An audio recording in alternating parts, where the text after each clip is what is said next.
The Three Kings Ritual. Few people are brave enough to try the game I'm going to tell you about. If your curiosity has been piqued, I warn you now that if you wish to play this game, you will be doing so at your own risk. No one really knows how this ritual was created, but the purpose of it is to access that other dimension where beings we cannot see with the naked eye inhabit. This is one of the oldest creepypastas.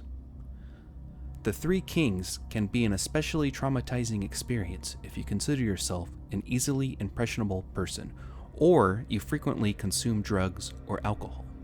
If this is the case for you, listen to me. Don't do it.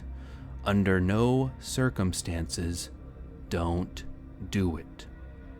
If, on the other hand, you are a healthy person in body and mind, and brave enough to dare, you will probably come out of this encounter unharmed.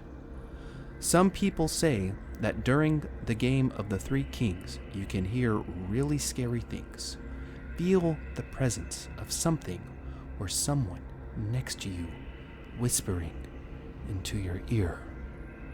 Others, in fact, say that the company you get from the game is interesting, even pleasant.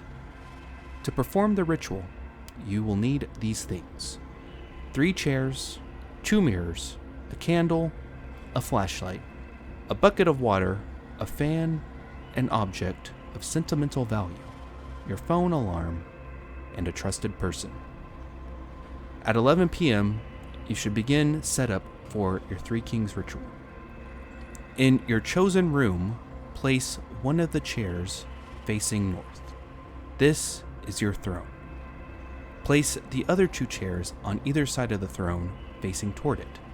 These chairs belong to the queen and the fool, and they should be about an arm's distance from the throne. Secure one mirror onto the queen's chair and one onto the fool's, again facing toward the throne.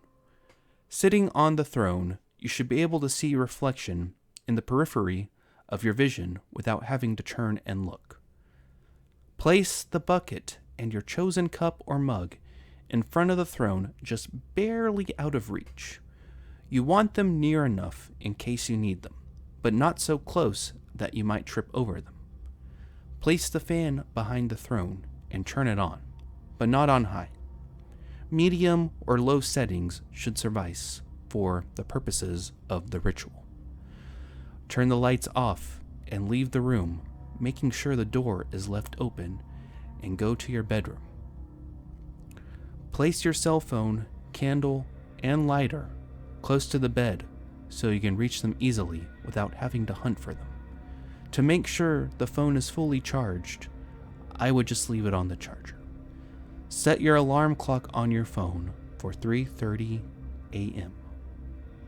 Take your chosen object and get into bed. It's time to sleep to prepare for what is to come. When your alarm clock goes off at 3:30 a.m., get out of bed, light the candle, and grab your phone. Keep your sentimental object with you at all times. You have 3 minutes to return to your prepared room. You must be there at 3:33 a.m. When you enter the room, close the door behind you. Your trusted person should wait right outside the room and be as quiet as possible. Protecting your candle flame, take your place on the throne. Your body should block the wind from the fan behind you and keep it from burning out the candle. The idea here is that should you slump to the side during your time in the room, the candle flame will be blown out by the fan and end the ritual. Do not, at any point, look directly into the mirrors on either side of you. Also, do your best not to stare directly into the candle's flame. You might come across something you're not going to like.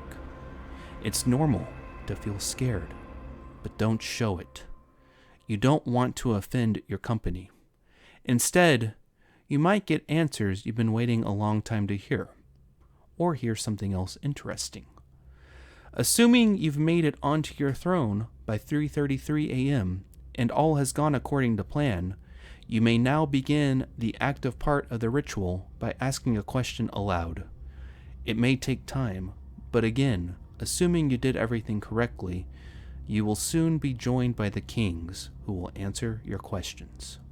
Reportedly, you will actually hear their voices, but remember, no matter how startled or how unsettling it may be, do not turn to look into the mirrors.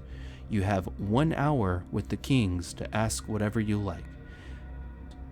Finally, do not let the candle go out during your session. At 4:34 a.m., your friend on the other side of the door should call out to you that the game has ended. If you do not respond, they should try calling your phone instead. If, and only if, neither of these methods succeed in getting your attention, they should then enter the room to try and snap you out of the ritual by calling your name. But they should not, under any circumstances, touch you. And finally, if that doesn't work, they should use the mug to throw water from the bucket in your face. If you find yourself in a semi-conscious state and it's time to return, focus on the personal item you brought with you and let it guide you back to a waking state. As soon as you are aware that time for the ritual is up, you should stand up, blow out the candle, and leave the room to signify closure. Here's some things to consider. If you do not wake up at 3:30 a.m., do not continue.